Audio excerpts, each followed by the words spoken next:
विद्यार्थियों, आपने प्रवेश किया विश्वविद्यालय में, और विश्वविद्यालय में आपके पास किताबें आ गई और अब आपने असाइनमेंट भी तैयार कर लिया और अपने क्षेत्रीय केंद्र उसको जमा कर दिया और अब एग्जाम की बारी आती है। जैसे मैंने बताया गया था कि विश्वविद्यालय में प्रवेश जो है वो 2 बार होता है, एक जुलाई का सत्र और एक जनवरी का सत्र। कि विश्वविद्यालय में प्रवेश क्योंकि 2 बार हो रहा है, इसी आधार पर विश्वविद्यालय की परीक्षा भी हम लोग 2 बार आयोजित करते हैं।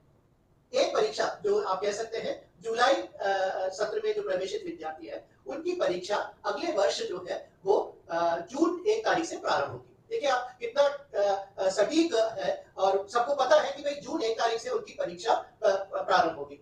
और इसी तरह से जो जनवरी में प्रवेशित विद्यार्थी है उनके लिए 17 परीक्षा जो है वो 21 दिसंबर से प्रारंभ होगी। 1 जून या 21 दिसंबर अगर रविवार होगा तो इसका अगले दिन से परीक्षा प्रारंभ होगी। अभी कोविड के बाद परिस्थितियां थोड़ा नॉर्मलाइज हो रही है, जिसके कारण थोड़ा सा विलंब इन परीक्षा के आयोजन में हो रहा है, पर हमको विश्वास है कि जो हमारी जो नेक्स्ट परीक्षा होगी वो हम लोग समय पर प्रारंभ करेंगे। यानी जो जनवरी 2024 में प्रवेशित विद्यार्थी हैं उनकी परीक्षा जो है 21 दिसंबर 2024 से हम प्रारंभ कर सकेंगे, ऐसा हमारा पूरा विश्वास है। ये जो दूरस्थ शिक्षा व्यवस्था है इसका लचीलापन बहुत गहन रूप से इसकी परीक्षा पद्धति से जुड़ा हुआ है।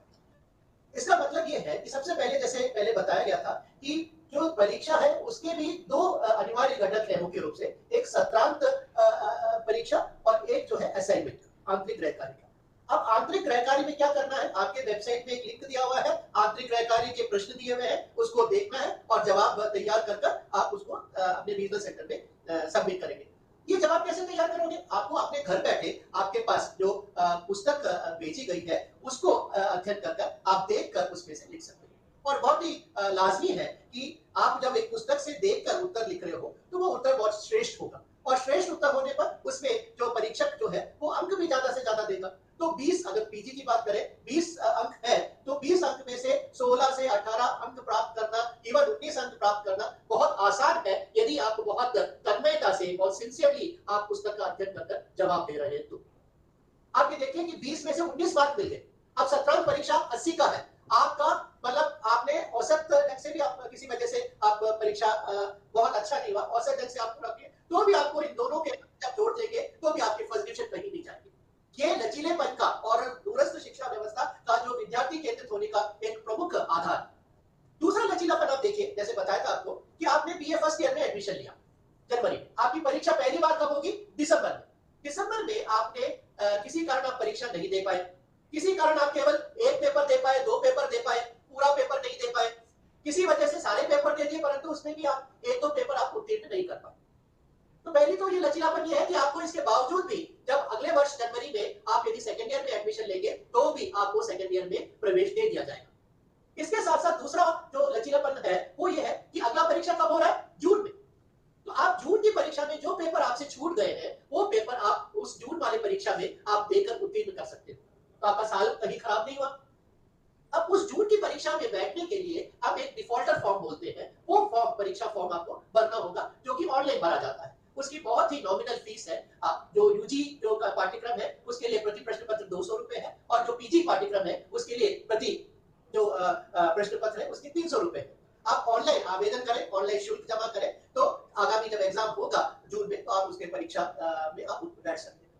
विश्वविद्यालय जो है जैसे जून 1 तारीख को परीक्षा प्रारंभ हो रही है, लगभग 10 से 7 दिन पहले यानी मई अंतिम सप्ताह में आपके जो प्रवेश पत्र है वो ऑनलाइन हम लोग अपलोड कर देते हैं। विद्यार्थी उस ऑनलाइन जो प्रवेश पत्र है उसको डाउनलोड करना है। उस प्रवेश पत्र में आपको सारे जो सूचनाएं वो सब मिलेगी, जैसे आपका पहला पेपर कितने बजे से कितने बजे तक होगा, आपका एग्जाम सेंटर कौन सा है, और एग्जाम के दौरान आपको किन किन बातों का ध्यान रखना, ये सारी सूचनाएं उस प्रवेश पत्र में होगी। आपका फोटो होगा, आपका सिग्नेचर होगा, ये सारी व्यवस्थाएं उस ऑनलाइन जो जारी प्रवेश पत्र है उसमें आपको है। इसको निकालना भी बहुत आसान है। आप घर पे या किसी ई मित्र, पूरे राजस्थान में ई मित्र जो आउटलेट्स है वो स्थापित है, आप किसी भी ई मित्र में जाकर उनका जो न्यूनतम जो शुल्क है वो देकर आप प्रवेश पत्र ले सकते हो और फिर आप उसके दिखाकर परीक्षा केंद्र में जाकर अपनी परीक्षा दे सकते हो। तो पहले भी जो बात कही गई थी, आप परीक्षा परिणाम का इंतजार नहीं करें। आप फेल हो रहे हैं तो परेशान नहीं हो। आप कोई पूरे पेपर आप नहीं दे पाए, कुछ पेपर ही दे पाए,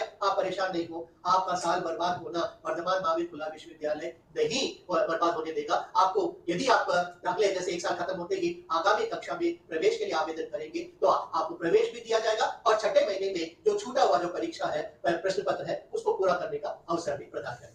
अब परीक्षा की सूचना यद्यपि हमने तारीखें निश्चित की हुई है, फिर भी किसी कारण से जैसे मैंने बताया था कि कोविड की परिस्थितियों के बाद थोड़ा सा परीक्षा तिथियों को हम घोषित अनुसार नहीं कर पा रहे, एकेडमिक कैलेंडर के अनुसार नहीं कर पा रहे, तथापि हम इसकी विस्तृत जो नोटिफिकेशन है, सूचना प्रसारित करते हैं। हम लोग जो राजस्थान के जो प्रमुख अखबार है, भले वो राजस्थान पत्रिका हो या दैनिक भास्कर हो, इसके अलावा भी लोकल जो अखबार है, उसमें भी हम लोग विज्ञप्ति जारी कर परीक्षा, एक तो डिफॉल्टर फॉर्म कब स्टार्ट होगा, परीक्षा कब आयोजन होगा, इस सब की सूचना जो है हम लोग प्रसारित करते हैं। इसके साथ साथ आपने अपना मोबाइल नंबर रजिस्टर किया हुआ है, उस मोबाइल नंबर में भी हम लोग जो है एसएमएस के माध्यम से हम लोग सूचना प्रसारित करते हैं। इसी के साथ साथ आपने जो टेलीग्राम के माध्यम से भी और व्हाट्सएप ग्रुप के माध्यम से भी विद्यार्थी जो है परीक्षा की सूचना हम लोग भेजते रहते हैं।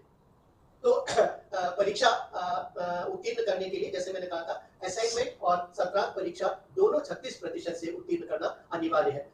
हर विद्यार्थी को पुनः इस पर आकर्षित करना चाहता हूं, बिना असाइनमेंट पूर्ण किए आप परीक्षा उत्तीर्ण नहीं कर पाओगे। और अक्सर विद्यार्थी भूल जाते हैं ये असाइनमेंट पूरा कर जमा करने के लिए, और फिर जब देखते हैं कि उनका जो सत्रांत परीक्षा में तो बहुत अच्छे नंबर से उत्तीर्ण हुए हैं, मगर उनका जो अंततः जो परिणाम है वो अनुत्तीर्ण है, क्योंकि उन्होंने असाइनमेंट जमा नहीं किया। तो जैसा निदेशक महोदय क्षेत्रीय प्रभाग ने बताया कि आपको जनवरी प्रवेशित विद्यार्थियों को 15 नवंबर तक असाइनमेंट जो अपलोड किया है उसको पूरा कर क्षेत्रीय केंद्र को जमा करा दे समय पर, और जो जुलाई प्रवेशित विद्यार्थी है वो आगामी वर्ष में 15 तारीख तक असाइनमेंट पूरा कर जमा करा दे। देखिए, असाइनमेंट एक तरह से आपकी परीक्षा की पूर्व तैयारी है, यानी जो परीक्षा प्रश्न पत्र है उसी के अनुरूप हम लोगों ने असाइनमेंट भी डिजाइन किया हुआ है। असाइनमेंट में भी 3 भाग है, part A, part B, part C. इसी तरह से सत्रांत परीक्षा में भी ये 3 भाग है। पार्ट ए में लघु उत्तर वाले प्रश्न है, पार्ट बी में थोड़े से बड़े 200 शब्द वाले प्रश्न है, उत्तर वाले प्रश्न है, और पार्ट सी में हमें जो 500 शब्द वाले उत्तर वाले प्रश्न है। तो आप एक तरह से अभ्यस्त होंगे कि किस तरह के सवाल पूछे जाएंगे सत्रांत परीक्षा, क्योंकि 80% का वेटेज है वहां पर, तो उसमें बेहतर से बेहतर कैसे आप कर सकते हैं, ये आप असाइनमेंट तैयार कर आप पहले जमा करेंगे तो आप बेहतर ढंग से आप आपकी सत्रांत परीक्षा दे पाएंगे। तो ध्यान रखें विद्यार्थी, ये असाइनमेंट समय पर जमा कराएं।